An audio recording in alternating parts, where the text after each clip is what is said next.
13h, 16h, 100% chez vous dans les Pyrénées-Orientales avec Philippe. Tous les vendredis, Thierry Tremblay est avec nous. Il nous parle du pays catalan. Bonjour Thierry. Bonjour Philippe, bonjour à tous. Et aujourd'hui Thierry, vous êtes l'auteur de Frigoulette, le petit âne catalan. Mais aujourd'hui, ça va pas être le petit âne catalan parce que vous allez nous parler d'une révolte. Oui, aujourd'hui Philippe, je vais vous raconter une histoire peu connue des Catalans, sauf peut-être des anciens, la fameuse révolte des Angelais.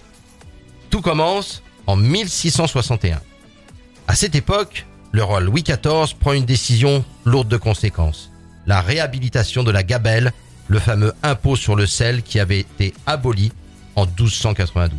Suite à ce décret, les habitants de Pras-de-Molló se révoltent.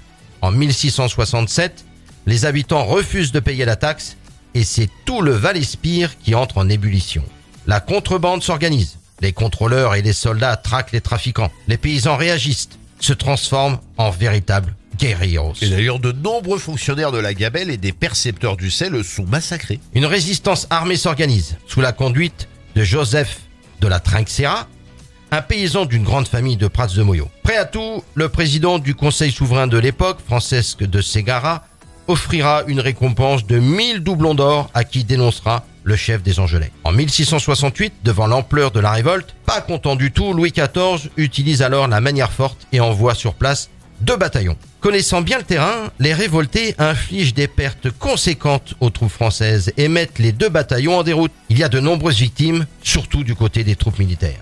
Lorsqu'enfin les soldats parviennent à contenir la rébellion, le 5 mai 1670, les Angelais sont défaits au col de la Regina. La répression est alors très dure et de nombreuses personnes sont emprisonnées, condamnées à mort, d'autres envoyées aux galères et aux travaux forcés. Pour punir les rebelles, des villes sont lourdement taxées et le village de Pi est condamné à être rasé.